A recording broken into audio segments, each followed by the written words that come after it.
নমস্কাৰ মোৰ প্ৰিয় বন্ধু বান্ধৱীসকল কি খবৰ আপোনালোকৰ আশা কৰো সকলো ভালে কুশলে আছে আৰু আপোনালোকৰ আশীৰ্বাদত বাৰু ময়ো ভালে কুশলে আছো কিন্তু আজি মই এই কথা কেইটা আপোনালোকৰ ওচৰত এই ভিডিঅ' বুলি নহয় কিন্তু মানে কথা কেইটা যেহেতুকে ক'বলৈ ওলাইছো ভিডিঅ' আকাৰেটো ক'ব লাগিব হয় কাৰণ এই কথাখিনি আপোনালোকক মই বেলেগকে ক'ব নোৱাৰো এনেকৈ ক'ব লাগিব মানে ভিডিঅ' এটা কৰি পেলাই ক'ব লাগিব কথাটো হৈছে মই যোৱাকালি এখন মেলালৈ গৈছিলো কোনখন মেলা হেতু বাৰু আপোনালোকক মই নাম প্ৰকাশ নকৰো কাৰণ দুখন মেলা চাইছো মই আৰু সেই মেলাতে মই কি হৈছিল মোৰ প্ৰত্যক্ষ কৰি আছিলো তাতে সকলোৱে কাপোৰৰ দোকান দিয়াৰ পৰা চাহ তামুলৰ দোকান সকলোৱে দিছে মানে যোনে যি পায় সুবিধা অনুসৰি তেওঁলোকে তাত দোকান দিছে আৰু এটা কথা কওঁ আমাৰ ঘৰত যোনসকলে আমাক অকনমান সহায় কৰিবলৈ আমি যেতিয়া ঘৰৰ কাম বন অকলে কৰিব নোৱাৰো কেতিয়াবা আমাৰ সহায়িকা এগৰাকী বা সহায়ক এজনৰ আমাৰ প্ৰয়োজন হয় এগৰাকী সহায়িকা বা এজন সহায়কৰ আমাৰ প্ৰয়োজন হয়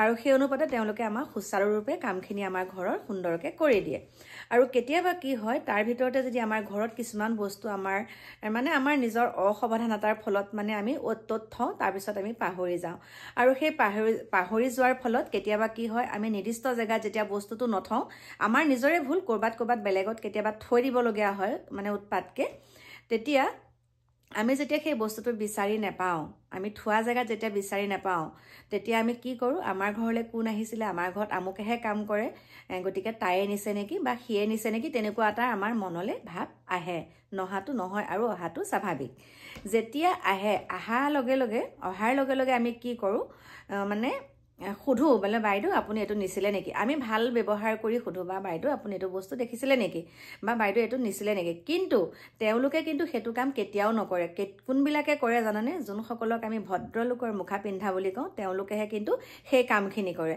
কিন্তু আমাৰ ঘৰত যেহেতুকে তেওঁলোকে সহায়ক হিচাপে কাম কৰে আমি পটককে তেওঁলোক যেহেতুকে আৰ্থিকভাৱে দুৰ্বল সেইকাৰণে আমি ভাবো তেওঁলোকে আমাৰ বস্তুটো এনেকে চুৰ কৰিলে নেকি কথাখিনি আপোনালোকে অকন মন দি শুনিব মই যেহেতুকে মেলা চাবলৈ গৈছো আৰু দুখন মেলালৈ গৈছো মই নাম প্ৰকাশ নকৰো তাতে আমি যেতিয়া চাহ খাই আছিলো চাহ খাই থাকোতে বটল বিচাৰি ফুৰা এজন ল'ৰাক দেখা পালো 14-15 বছৰীয়া মান হ'ব আৰু তেওঁ বস্তু মানে বটল চটল বুটলি থাকোতে কাষতে কাপোৰৰ দোকান মানে বিভিন্ন ধৰণৰ দোকান তাত আছে তাৰে দোকান এখনৰ কাষদি এনেকে খুজকাঢ়ি আহোঁতে তেওঁ বেগটো সেই দোকানখনৰ কাষত লাগি গ'ল মানে কাপোৰ য'ত থয় তাত এনেকে চুচৰি আহিছে অহাৰ লগে তেওঁ মানে আমাৰ কাষতে আকৌ মানে বটল এটা বুটলিছে তেনেকুৱাতে সেই দোকানখনৰ এগৰাকী মহিলা আৰু স্বত্বাধিকাৰী গৰাকী দৌৰি আহি পেলাই ল'ৰাজনক মাথাটোতে এনেকে মাৰি দিছে মাৰি পেলাই ল'ৰাজনে কৈছে কি হ'ল চাওঁ বেগটো চাওঁ বুলি কৈ বস্তুখিনি উল্টিয়াই দিলে কৈছে কি আনিছো চাওক বুলি ক'লে তাৰপিছত বেগটোতো খালি একো নাই এতিয়া মই কথাটো কৈছো একো এটা নেদেখাকে একো এটা বুজি নোপোৱাকে তেনেকে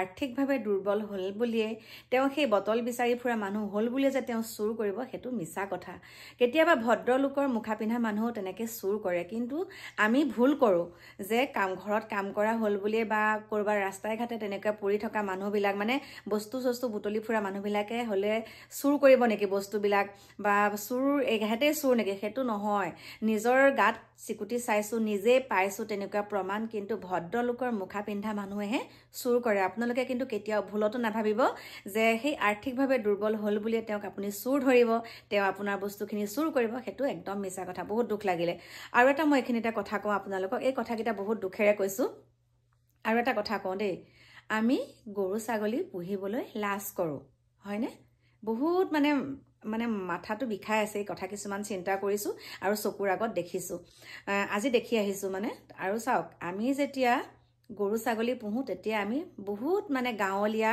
আমি বহুত দুখীয়া মানুহ বহুত গাঁৱলীয়া মানে আমাক মানে কোনেও পাত্তাই নিদিয়ে তেনেকুৱা ধৰণৰ কথা দেই কোনো গুৰুত্ব নিদিয়ে আমাক গৰু ছাগলী পুহো কিন্তু এই গৰু ছাগলী পুহি পেলাই আমি যিখিনি উপাৰ্জন কৰো যিখিনি আমাৰ লাভান্বিত হয় আমাৰ এখন ঘৰ গৰু ছাগলী পুহি আমি কিমানখিনি উন্নতি কৰিব পাৰো ল'ৰা ছোৱালীক পঢ়ুৱাৰ পৰা আদি কৰি এখন ঘৰ গৰু ছাগলী পুহিয়ে চলি থাকিব পৰা যায় হয় না নহয় কিন্তু আমি সেই গৰু ছাগলী পুহিলে মানুহৰ পৰা এক শ্ৰেণী মানুহৰ পৰা আমি বহুত মানে নিন্দনীয় হয় বহুত আমাক ঘৃণা কৰে একদম উদাহৰণ দিছো আমাক ঘৃণা কৰে যে গৰু ছাগলী পুহিছে এই ঘৰ আমুক নেকি কিন্তু আমি যদি এটা কুকুৰ পুহো হয়নে আমি এটা কুকুৰ পুহিলো কুকুৰটো পুহিলে আপুনি বহুত ধনী মানুহ হৈ গ'ল কিন্তু কুকুৰটোৰ পৰা আপুনি কি পাব কুকুৰটোৰ পৰা আপুনি কি পাব? যিখিনি নেকি গৰু ছাগলীৰ পৰা পায় সেইখিনিতকৈ আপুনি কুকুৰটোৰ পৰা বেছিকৈ পাব নেকি? আৰু সেই কুকুৰটোৰ লগত যিমানখিনি টকা পইচা খৰচ হয়, কৈছোঁ পোহাসকলে পোহক বাৰু, কিন্তু আমিও পুহিছোঁ, কিন্তু এটা লিমিট লৈ থাকিব লাগে, এটা সীমাত থাকিব লাগে। সীমাৰ পৰা বাহিৰ হৈ পেলাই যদি অৰাজক কৰে দেই, কথাষাৰ কৈছোঁ, নিজৰ মাক দেউতাকৰ কাৰণে এখন কম্বল নলয়। নিজৰ মাক দেউতাকে ঠাণ্ডাত কঁপি কঁপি থাকে, কিন্তু কুকুৰৰ কাৰণে এখন দামী কম্বল ল'ব, কিন্তু কুকুৰৰ কাৰণে দামী দামী কম্বল, দামী দামী চেম্পু, দামী দামী একদম মানে পাৰফিউমৰ পৰা আদি কৰি মানে কেনেকুৱা ধৰণৰ কুকুৰৰ লগত খৰচ কৰে। কিন্তু সেই পইচাখিনি যদি একাংশ হ'লেও মাক দেউতাকৰ কাৰণে খৰচ কৰিলেহেঁতেন, মাক দেউতাকে কেতিয়াবা চাবোন অকণো নাপায় গা ধুবলৈ, কিন্তু কুকুৰৰ কাৰণে কিমান দামী দামী চাবোন। এই কথাকেইটা কৈছোঁ, আৰু আপোনালোকে হয় নে নহয় কথাটো ক'ব। কুকুৰ পোহক, তাত বাধা নাই, কিন্তু সমান্তৰালভাৱে মাক দেউতাককোতো চকু দিব লাগিব। মাকৰ কি আছে, মাকৰ কি নাই, মাকে কি লৈছে ঠাণ্ডা দিনত, কি পিন্ধিছে, কি খাইছে। কুকুৰক সদায় মাংস ভাত খুৱায়, আৰু মাক দেউতাকক দালি পানী অকণো কেতিয়াবা যোগাৰ ধৰিব নোৱাৰে। এয়াই হৈছে আমাৰ শিক্ষিত সমাজত হৈ থকা কিছুমান ঘটনা। আৰু সেই ঘটনাৰ উদাহৰণ আজি এগৰাকী মহিলাক পাইছোঁ। সেই মহিলাগৰাকীয়ে এখন হোটেলত কাম কৰি আছে, আৰু যেতিয়া সেই হোটেলত মহিলাগৰাকীয়ে কাম কৰি আছে, কাম কৰি থাকোঁতে তেওঁক মই প্ৰত্যক্ষ কৰি আছোঁ।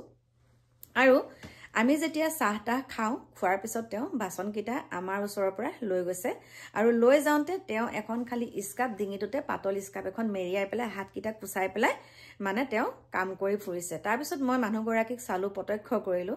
মই ভাবিছিলোঁ বেলেগ সম্প্ৰদায়ৰ হ'ব বুলি। তাৰপিছতে মানুহগৰাকীক ভৰিলৈ চালোঁ, ইমান ঠাণ্ডাত, হয়নে, ইমান ঠাণ্ডাত তেওঁ ভৰিত এযোৰ চেণ্ডেল নাই। তাৰপিছতে মই ওচৰলৈ মাতি আনিলোঁ সেই খুৰীগৰাকী, বোলো খুৰী আপোনাৰ ঠাণ্ডা লগা নাই? কৈছে অ' লাগিছে দেই। তাৰপিছতে মই সুধিলোঁ ঘৰ ক'ত? তেতিয়া ক'লে আৰু আমাৰ নগাঁৱৰে হয় কিন্তু দেই মানুহগৰাকী, আমাৰ নগাঁৱৰ হয়। নামখিনি মই নকওঁ বাৰু, নামটো নকওঁ, আমাৰ নগাঁও জিলাৰে হয়, আৰু এই আশে পাশে সৰ্বগাঁও ওচৰৰ আশে পাশে হয় তেখেতৰ ঘৰ। তাৰপিছত মই সুধিলোঁ, হাজৰিকা উপাধিৰ হয় খুৰীগৰাকী, হাজৰিকা লিখে উপাধি। আৰু সেই খুৰীগৰাকীক মই সুধিলোঁ আপোনাৰ ঘৰত কোন কোন আছে, কি কথা, আপুনি এনেকৈ যে আছে খুৰী, আপোনাৰ চেণ্ডেল এযোৰ আপুনি পিন্ধি লওক। মই কৈছোঁ, কৈছে নাই আই চেণ্ডেল নাই কিয়া জানা, মোৰ কথা এনেকুৱা। কাৰণ মই যিহেতুকে ভিডিঅ' বনাই আছোঁ, খুৰীগৰাকীয়ে মোকো চাই আছে মানে। তেতিয়া মানে মই কথাষাৰ খুৰীগৰাকীক ক'লোঁ, খুৰী আপোনাৰ ঠাণ্ডা লগা নাই? ইমান ঠাণ্ডাখনত আপুনি চেণ্ডেল এযোৰ পিন্ধা নাই, পিন্ধি লওকচোন। আৰু কেতিয়াবা কি হয়, কিছুমান মানে কাম কৰি থাকিলে চেণ্ডেল পিন্ধিবলৈ অসুবিধা পায়। মই সেইটো কথা ভাবি ক'লোঁ। তেতিয়া ক'লে আইজনী চেণ্ডেলে নাই অ' আই, এনেকৈ ক'লে। মোৰ বৰ দুখ লাগিলে জানেনে, ইমানেই দুখ লাগিছে মোৰ নহয়। তাৰপিছত ক'লোঁ, খুৰী আপোনাৰ ঘৰত ক'ত আছে, কোন জেগাত, আৰু কোন কোন আছে সুধিলোঁ। কিন্তু মই হতভম্ব হ'লোঁ তেখেতৰ মুখত যিখিনি কথা শুনিলোঁ, যে মোৰ ল'ৰা 3জন আছে আৰু চাকৰি কৰে 2জনে, কিন্তু মই আজি এনেকৈ লোকৰ হোটেলত মই এতিয়া কাম কৰিব লগা হৈছে। বিহু বুলি কুকুৰক দামী দামী কম্বল আনি দিছে, দামী দামী চোলা আনি দিছে কুকুৰক, কিন্তু মোৰ কাৰণে মোক এযোৰ চেণ্ডেলো দিব নোৱাৰিলে। গতিকে মোৰ মানে এনেকুৱা দুখ লাগিছে, মোৰ মানে কি বুলি ক'ম, মানে ভাষা নাই ক'বলৈ। সেই তাতে মানে চকু পানী ওলোৱা নিচিনা হৈ গৈছে তেওঁৰ কথাকেইটাত। কাৰণ গাটোত চিকুটি চাইছোঁ ন, নিজৰ গাটোত।